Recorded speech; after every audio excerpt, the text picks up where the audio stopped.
Hello guys, मैं Gautam guys आपका स्वागत है मेरे यूट्यूब चैनल पर। गाइस आज इस वीडियो में मैं आपको बैलेंस शीट फाइनल करने की कुछ एंट्रीज बताने वाला हूं, जिनको हम एडजस्टमेंट एंट्रीज कहते हैं।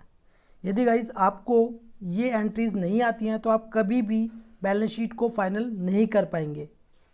तो गाइस मैं प्रैक्टिकल वीडियो से पहले मैं आपको ये एंट्री समझाना चाहता हूँ, इसलिए आपको एक भी एंट्री मिस नहीं करनी है और इस वीडियो को एंड तक जरूर देखना है। तो गाइस इस वीडियो को स्टार्ट करने से पहले यदि आपने मेरे चैनल अभी तक सब्सक्राइब नहीं किया तो प्लीज़ सब्सक्राइब कर दीजिए, वीडियो को लाइक कर दीजिए ऐसी बेनिफिशियल वीडियोज़ के लिए। तो गाइस चलते हैं वीडियो को स्टार्ट करते हैं। तो गाइस सबसे पहले मैं यहाँ पर बात करता हूँ एक्सपेंसिस पेबल एंट्री, यानी कि जैसे कि मैंने पहले वीडियो में बताया था, कुछ एक्सपेंसेस हमारे ऐसे होते हैं जिनकी पेमेंट हम नेक्स्ट ईयर करते हैं। चाहे नेक्स्ट ईयर से मतलब है हमारी जो बैलेंस शीट फाइनल होती है वो होती है 1 अप्रैल से 31 मार्च। ठीक है, अब चाहे हम एक्सपेंसेस की जो पेमेंट है वो हम मार्च के मतलब जो 31 मार्च है उसके बाद करें, चाहे वो अप्रैल में करें, मई में, जून में, या दूसरी जो हमारी फाइनेंशियल ईयर होगी उसमें करें, तो उसकी जो हमें एक्सपेंसेस पेबल एंट्री करनी ही है। क्लियर। अब जैसे मान लीजिए हमारा एक्सपेंसेस है ईपीएफ और ईएसआईसी। अभी हमने मार्च मंथ की 31 मार्च जो हमारा मार्च है वो हम जो पेमेंट करेंगे वो करेंगे नेक्स्ट मंथ। ठीक है, तो हमने क्या किया है, हमने इसकी पेबल एंट्री करनी है। तो एंट्री कैसे करेंगे? By EPF expenses account debit. तो देखिए ये डेबिट क्यों हो रहा है, क्योंकि सभी खर्चे हमारे डेबिट होते हैं। तो आपको जिसकी भी पेबल एंट्री करनी है खर्चों की, उसको डेबिट करना है। तो मैंने यहाँ पर ईपीएफ एक्सपेंसेस अकाउंट डेबिट, मान लीजिए 22,576 रुपये हमारा जो इसका ईपीएफ जो हमें पेमेंट करनी है उसकी जो अमाउंट है वो है 22,576 रुपये। और by ESIC expenses account debit ये भी है 6,555 रुपये। ठीक है, अब ये तो थे खर्चे जो कि हमने डेबिट कर दिए। अब इनकी पेबल एंट्री करने के लिए हमें क्या करना होगा, हमें 2 ईपीएफ पेबल और 2 ईएसआईसी पेबल क्रेडिट करना है, दोनों को क्रेडिट करना है। और जो पेबल वाला आपका लेज़र बनेगा वो बनेगा आपका करंट लायबिलिटी में, क्योंकि ये हमारी लायबिलिटी बन गई, क्योंकि हमें अभी वो जमा कराना है, तो ये हमारी लायबिलिटी है। ठीक है, फिर जैसे मान लीजिए ऑडिट फ़ी है, तो ऑडिट फ़ी की हमेशा जब हम ऑडिट कराते हैं तो उसकी पेमेंट हम सीए को, चार्टर्ड अकाउंटेंट को बाद में ही करते हैं, कभी पहले नहीं करते हैं मतलब। तो ऑडिट फ़ी की हमेशा पेबल एंट्री होती है, तो ये भी हमारे लिए खर्चा है ऑडिट फ़ी, इसलिए इसको हमने डेबिट किया है। ऑडिट फ़ी अकाउंट डेबिट, मान लीजिए 50,000 रुपये सीए की ऑडिट फ़ी है। ठीक है, 2 ऑडिट फ़ी पेबल। तो मैंने क्या कहा था, पेबल एंट्री चाहे किसी भी एक्सपेंसेस की हो वो आपका क्रेडिट होगा। क्रेडिट क्यों होगा? क्योंकि ये हमारा क्या है, करंट लायबिलिटी है, और लायबिलिटी हमेशा क्रेडिट होती हैं, एसेट्स डेबिट होती हैं और हमारी जो लायबिलिटी है वो क्रेडिट होती है, तो इसलिए हम इसको क्रेडिट कर रहे हैं। क्लियर। सबसे पहले आपको एक्सपेंसेस पेबल एंट्री का ध्यान रखना है। फिर उसके बाद इनकम रिसीवेबल एंट्री। अब सपोज करिए आपको 65,000 रुपये, मान लीजिए 65,000 रुपये है आपकी इनकम आनी थी। ठीक है, आपके पास 65,000 रुपये की 65,000 का कमीशन आना था, जो कि अभी वो आएगा हमारा मार्च की जगह पर अप्रैल में। ठीक है, तो ये भी हमारी रिसीवेबल की एंट्री होगी। क्या होगी इसको भी समझिए आप एक बार। तो bye commission receivable account debit. अब देखिए आपको एक लेज़र बनाना है कमीशन रिसीवेबल का। ठीक है, अब इसको हम डेबिट क्यों कर रहे हैं? क्योंकि ये हमारी क्या है, एसेट्स है, करंट एसेट्स। तो अंडर ग्रुपिंग में जो आएगा वो आएगा कमीशन रिसीवेबल के नाम से आपको एक लेज़र बनाना है और अंडर ग्रुपिंग किसके आ जाएगा, करंट एसेट्स के। क्लियर। तो एसेट्स हमारी डेबिट होती हैं, इसलिए हमने कमीशन रिसीवेबल को डेबिट किया है 65,000 रुपये से। अब टू कमीशन रिसीव्ड, तो देखिए गाइस जहाँ पर खर्चे डेबिट होते हैं उसी प्रकार ही हमारी जो इनकम्स होती हैं वो क्रेडिट होती हैं, तो इसलिए to commission received account credit, इसको भी हमने 65,000 से क्रेडिट किया है। ठीक है। यदि आपकी कोई इनकम ऐसी है जो कि आपके पास रिसिप्ट बाद में आनी है तो आपको ये एंट्री करनी है, अन्यथा आपको करने की ज़रूरत नहीं है। जो आपके एक्सपेंसेस पेबल एंट्री है वही आपको करनी है। फिर उसके बाद आपको जितनी भी आपकी फिक्स्ड एसेट्स हैं सभी पर डेप्रिसिएशन चार्ज होगा और उसकी एंट्री होगी। तो इसकी एंट्री क्या होगी, बाय डेप्रिसिएशन अकाउंट डेबिट। ठीक है। तो अब डेप्रिसिएशन को हम डेबिट क्यों कर रहे हैं, तो देखिए आपने देखा होगा डेप्रिसिएशन हमेशा किस में आता है, खर्चों की साइड में आता है। डेप्रिसिएशन एक तरह से हमारे लिए खर्चा है, इसलिए बाय डेप्रिसिएशन को हम डेबिट करते हैं। और टू कंप्यूटर, देखिए कोई भी यदि फिक्स्ड एसेट्स है वो टू में आएगी। क्यों, क्योंकि हमारी जो एसेट्स है वो डेबिट होती हैं, यदि बढ़ती हैं तो डेबिट होती हैं और घटती हैं तो क्रेडिट होती हैं। अब यदि इन पे जो हमारी फिक्स्ड एसेट्स है इस पे डेप्रिसिएशन चार्ज हो रहा है तो इसकी जो वैल्यू है वो घट रही है, मतलब कि हमारी फिक्स्ड एसेट्स माइनस हो रही है, घट रही है। तो इसलिए हमने टू कंप्यूटर्स को क्रेडिट करेंगे। ठीक है। कितने से, जितने की डेप्रिसिएशन होगी। ठीक है, 25,000। तो गाइस देखिए अब मैंने क्या किया हुआ है इस एंट्री में, ये तो हमारी कंबाइंड एंट्री होगी। आप चाहें तो एक एंट्री कर सकते हैं सभी डेप्रिसिएशन चार्ज करके, सिर्फ एक एंट्री ही आप कर सकते हैं by depreciation account debit to computer, to tools, to furniture, या इसके अलावा भी कोई फिक्स्ड एसेट्स है तो वो आ जाएगा टू में। अन्यथा आप एक एक एंट्री भी डाल सकते हैं। जैसे कि मान लीजिए हम कंप्यूटर की हमें डालनी होती तो क्या होता, बाय डेप्रिसिएशन अकाउंट डेबिट 25,000 रुपये, टू कंप्यूटर अकाउंट क्रेडिट 25,000 रुपये। क्लियर। अब चलते हैं नेक्स्ट एडजस्टमेंट एंट्री पर। अब उसके बाद एडवांस फ्रॉम सन्ड्री डेटर्स, जिसको हम एडवांस फ्रॉम कस्टमर्स भी कहते हैं।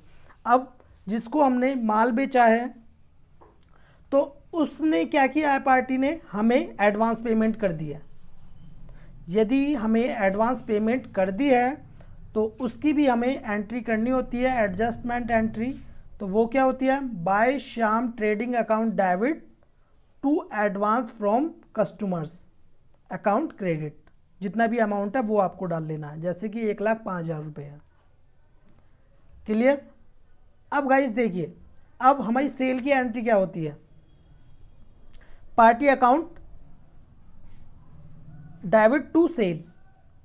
ठीक है, सेल हमारी क्रेडिट होती है और पार्टी हमारी डेबिट होती है। ठीक है, तो इसी प्रकार हम बाय शाम ट्रेडिंग को डेबिट कर देंगे और टू एडवांस फ्रॉम कस्टमर के नाम से आपको एक लेज़र बनाना है और अंडर ग्रुपिंग आएगा करंट लायबिलिटी के। ठीक है, तो शाम ट्रेडिंग का जो 1,05,000 रुपये जो एडवांस आ रहा था हमारे ऊपर, हमने वो ट्रांसफ़र कर दिया किसमें, एडवांस फ्रॉम कस्टमर्स में, करंट लायबिलिटी में। क्लियर। अब ऐसे ही ये तो थी सिंगल एंट्री, यदि आपको एक एक करके एंट्री डालनी है पार्टी की। और यदि आपको कंबाइंड एंट्री डालनी है तो उसकी क्या होगी, जैसे मान लीजिए बाय आहूजा ट्रेडिंग कंपनी का 60,000 रुपये का एडवांस था हमारे ऊपर, जो उसने एडवांस पेमेंट कर दी थी। और बाय राम ट्रेडिंग कंपनी का 1,05,000 रुपये का था, श्याम ट्रेडिंग कंपनी का 55,000 रुपये का एडवांस था। तो हमने आप जो है कंबाइंड एंट्री भी कर सकते हैं। तो by Ahuja trading company account debit by Ram trading account debit to Shyam trading account debit, मतलब कि पार्टी जो है हमारी डेबिट होगी। और टू एडवांस फ्रॉम कस्टमर्स के नाम से आपको एक लेज़र बनाना है करंट लायबिलिटी में। तो जो एडवांस की जो अमाउंट है वो हमारी ट्रांसफ़र हो जाएगी किस में, करंट लायबिलिटी में। किस लेजर में, advance from customers account credit. तो अब ये क्रेडिट क्यों हो रही है, क्योंकि ये लायबिलिटी है, लायबिलिटी हमेशा क्रेडिट होती है। क्लियर। तो एडवांस फ्रॉम कस्टमर्स की या एडवांस फ्रॉम सन्ड्री डेटर्स की आपको एंट्री करनी है। फिर उसके बाद अब ये इससे पहले थी सन्ड्री डेटर, अब है सन्ड्री क्रेडिटर्स। यदि आपने सन्ड्री क्रेडिटर्स को एडवांस पेमेंट कर दी है तो उसकी क्या एंट्री होगी। तो देखिए इसकी एंट्री होगी, आपको एक लेज़र बनाना है प्रीपेड टू सप्लायर के नाम से, और अंडर ग्रुपिंग में जो रखना है वो रखना है करंट एसेट्स।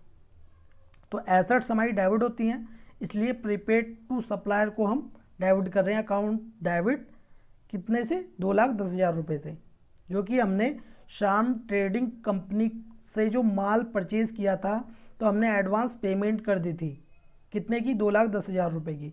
तो अब हम उसे ट्रांसफ़र करेंगे किस में, प्रीपेड टू सप्लायर में, करंट एसेट्स में, ठीक है, और टू श्याम ट्रेडिंग कंपनी।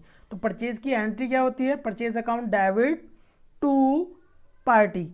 तो इसमें इसलिए टू श्याम ट्रेडिंग कंपनी इसमें क्रेडिट हो रही है, अकाउंट क्रेडिट 2,10,000 रुपये। क्लियर। अब ये तो थी सिंगल एंट्री यदि आपको करनी है। अब यदि कंबाइंड एंट्री आपको करनी है तो किस प्रकार करेंगे, by prepaid to supplier, same ऐसी होगी, और टू में जितनी भी आपकी कंपनियां हैं जिनसे आपने परचेज माल किया है वो आपकी टू में आ जाएंगी, ठीक है। तो as a to Shyam trading company account credit, GS trading account credit, SS glass company credit, उनके अमाउंट आ जाएंगे, ठीक है। फिर उसके बाद टीडीएस रिसीवेबल एंट्री। तो देखिए कभी कभी ऐसा होता है, अब ये तो है टीडीएस रिसीवेबल एंट्री, ठीक है। अब इसमें टीडीएस पेबल एंट्री भी है। तो टीडीएस रिसीवेबल और टीडीएस पेबल में क्या फ़र्क है, पहले मैं आपको ये बता देता हूँ, ठीक है। अब जैसे मान लीजिए हमारा टीडीएस काटा था किसी कंपनी ने, प्रोफेशनल्स ने, और हम उसकी एंट्री करना भूल गए हैं। जब हम 26AS जो फॉर्म 26AS है उससे मैच करेंगे, तो यदि आपकी कोई भी ऐसी मतलब आपकी टीडीएस रिसीवेबल की एंट्री रह गई है तो आपको वो करनी है, ठीक है, और पेबल की भी आपको एंट्री करनी है। तो इसकी एंट्री क्या होगी, बाय टीडीएस, आपको एक लेज़र बना लेना है, by TDS 2021 account debit to party account credit 2,500 रुपये, ठीक है। फिर उसके बाद टीडीएस पेबल एंट्री में हम बाय पार्टी कर देंगे अकाउंट डेबिट 5,000 रुपये to TDS payable account credit. Clear. यदि किसी पार्टी का टीडीएस रह गया है, ठीक है, तो आपको ये टीडीएस रिसीवेबल और टीडीएस पेबल की एंट्री करनी है। क्लियर। फिर उसके बाद फाइनल में आपको प्रॉफिट एंड लॉस अकाउंट की ट्रांसफ़र एंट्री करनी है, एडजस्टमेंट एंट्री करनी है। होता क्या है, जब हमारी बैलेंस शीट फाइनल हो जाती है, फाइनल होने के बाद हमारा जो प्रॉफिट है हम उसको ट्रांसफ़र करते हैं किसमें, कैपिटल अकाउंट में। अब यदि प्रोप्राइटरशिप फर्म है, इंडिविजुअल है, तो उसका एक आपको कैपिटल में एक लेज़र बनाना है और उसमें ट्रांसफ़र कर देना है। क्लियर। अब तो by profit and loss account debit 75,000 रुपये, सपोज करिए हमारी प्रॉफिट एंड लॉस अकाउंट का जो नेट प्रॉफिट था वो 75,000 रुपये था, ठीक है। अब हमारी यदि इंडिविजुअल होती तो यहाँ पे सिर्फ टू कैपिटल आया था और जो इंडिविजुअल जो प्रोप्राइटर है उसका नाम आया था, ठीक है। यहाँ पर टू कैपिटल को हम, जैसे मान लीजिए प्रोप्राइटर होता है इसमें यश गौतम, तो by profit and loss account debit to capital Yash Gautam, ठीक है। प्रोप्राइटरशिप फर्म होती तब, और यदि पार्टनरशिप फर्म होती तो हम क्या करते हैं, अब जैसे मान लीजिए उसमें 3 पार्टनर हैं, तो पार्टनरशिप फर्म में हम क्या करते हैं, हम रेशो के अकॉर्डिंग उसमें ट्रांसफ़र कर देते हैं, ठीक है। हम क्या करते हैं, हम रेशो के अकॉर्डिंग उसमें ट्रांसफ़र करते हैं। तो to capital partner Yash Gautam 25,000 रुपये, to capital partner Raj Gautam, ठीक है, to capital partner Nitin Gautam. और गाइस प्राइवेट लिमिटेड कंपनी में ये हमारा रिजर्व एंड सरप्लस में ट्रांसफ़र हो जाता है, शेयर कैपिटल में। हमारा जो प्रॉफिट निकल के आता है वो किस में ट्रांसफ़र हो जाता है, रिजर्व एंड सरप्लस में। तो गाइज ये थी कुछ बैलेंस शीट फाइनल करने की कुछ एडजस्टमेंट एंट्रीज जो मैंने आपको बताई है। ये आप यदि कोई भी बैलेंस शीट फाइनल करते हैं तो सभी, चाहे वो इंडिविजुअल या प्रोप्राइटरशिप फर्म हो या पार्टनरशिप फर्म हो या प्राइवेट लिमिटेड फर्म हो या आपकी लिमिटेड फर्म हो, सभी में profit and loss account transfer entry होती है। और इसके अलावा जो मैंने आपको एंट्री बताई है वो भी सभी की सभी होती है, चाहे कोई सी भी हो। ठीक है, तो गाइस ये वीडियो आपको कैसी लगी प्लीज़ कमेंट बॉक्स में जरूर बताएं। और वीडियो आपको अच्छी लगी हो तो प्लीज़ लाइक कर दें और इस वीडियो को शेयर करें अपने फ्रेंड्स के साथ। वीडियो देखने के लिए धन्यवाद। अब नेक्स्ट वीडियो में यदि आप चाहते हैं इसकी प्रैक्टिकल वीडियो तो मुझे कमेंट बॉक्स में कमेंट करिए, मैं नेक्स्ट टाइम इसकी प्रैक्टिकल वीडियो लेकर आऊँगा। वीडियो देखने के लिए धन्यवाद।